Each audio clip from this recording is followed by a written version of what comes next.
오늘도 5월 16일 새날을 주신 하나님께 감사드립니다.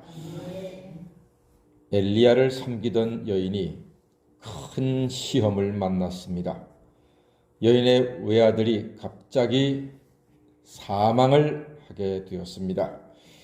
여인은 남편이 없는 과부요. 유일한 소망이 그 아들이었습니다. 얼마나 괴롭겠습니까? 얼마나 가슴이 찢어지겠습니까? 여인은 내 죄 때문이라고 한탄을 합니다. 내 죄 때문에 내 아들이 죽었다고 괴로워합니다.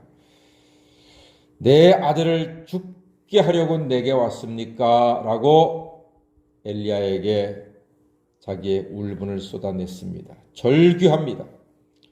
누가 그 아픔과 괴로움을 상상이나 하겠습니까? 엘리야가 아들을 데리고 처소로 가서 눕혀놓고 3번을 그 몸 위에 엎드리기를 반복했습니다. 아들의 소생을 위한 간절한 기도요, 몸부림입니다. 엘리야도 얼마나 마음이 괴로웠겠습니까? 자기가 와서 얼마 되지 않아 아들이 죽었으니 엘리야도 아마 미칠 지경이었을 겁니다. 그래서 오늘 그 간절함이 3번을 아이의 몸에 펴서 엎드리기를 반복을 했습니다. 놀랍게도 아들의 생명이 돌아왔다고 성경이 기록합니다. 이때 여인의 고백은 24절입니다. 마지막에 죽은 아들이 살아나자 여인의 고백이 24절 다 같이 읽어보겠습니다. 시작. 여인이 엘리야에게 이르되 내가 이제야 당신은 하나님의 사람이시요 당신의 입에 있는 여호와의 말씀이 진실한 줄 아노라 하니라. 예, 아멘. 당신은 하나님의 사람입니다. 하나님의 말씀은 진실하십니다. 이전에 엘리야가 듣지 못했던 고백입니다. 이전까지는 여인의 양식 문제를 해결했는데, 그러나 양식 문제로 영적인 문제가 해결되는 것은 아닙니다. 영적 문제는 결국 생명의 문제였습니다. 여인은 기근 중에 마지막 떡을 먹고 죽으려고 했지요. 양식이 떨어지니까 깊은 절망감에 아들과 함께 세상을 떠나려고 했습니다. 어차피 사람 죽으니까 나중 죽으나 지금 죽으나 그게 그거 아니겠습니까? 라는 그러한 마음과 생각으로 아들과 함께 죽으려고 했습니다. 그런데 살아있던 아들 엘리야 덕분에 배불리 먹고 살 수 있게 된 상황에서 아들이 죽으니까 여인은 갑자기 생각이 달라졌습니다. 내 죄를 생각나게 합니다 하고 괴로워했습니다. 양식이 없을 때는 죽으려고 했으나 살만한 뒤에 아들이 죽으니까 죽음에서 죄와 사망의 생명의 문제가 드러나게 되었습니다. 우리는 이미 알고 있습니다. 죽음은 죄의 결과임을 우리는 알고 있습니다. 죄로 우리는 죽음의 형벌을 피할 수가 없습니다. 죄의 삭은 사망입니다. 어느 누구도 사망으로부터 벗어날 수 있는 길은 없었습니다. 그러니까 우리가 만나는 시련과 고난과 질병과 죽음에서 죄에 대해서 생각하고 고민하게 되는 것은 우리에게 오히려 은혜일 수도 있습니다. 우리도 결국은 여자처럼 감당하지 못할 문제 앞에서 죄를 생각하며 하나님께 호소하게 될 것입니다. 마침내 아들이 살아나자 여인의 고백이 변화가 되었습니다.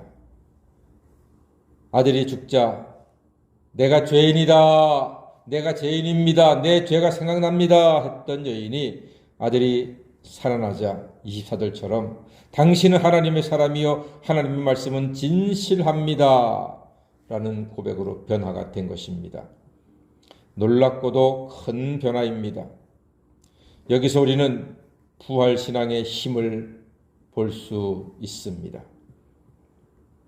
예수 부활을 모를 때는 죄와 사망의 저주 속에서 죄인으로 살아가지만 예수의 부활을 믿을 때 진실하신 말씀으로 그 영이 완전히 새로워집니다. 누구든지 그리스도 안에 있으면 새로운 피조물이라.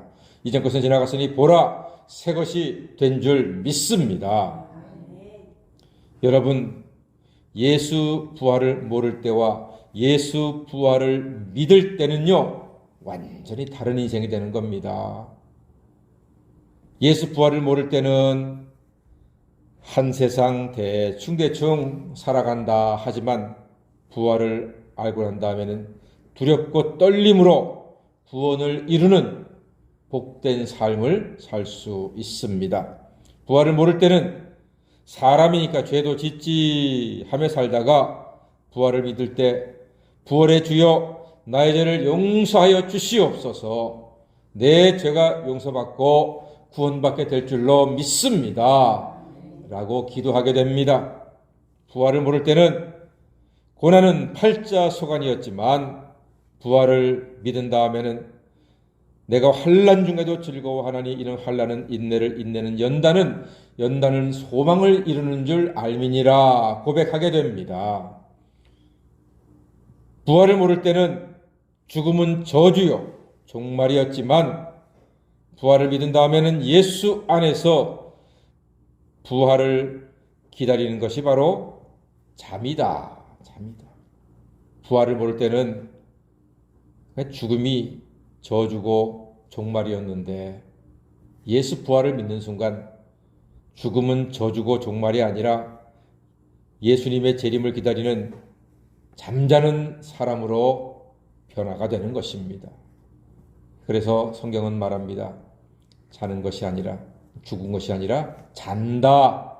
예수님이 그렇게 말씀하셨습니다. 부활을 모를 때는 세상에는 못할 것이 너무나 많았지만 부활 예수를 믿은 다음에는 예수 안에서 능치 못함이 없는 줄 믿습니다. 이런 신앙으로 변화가 됩니다.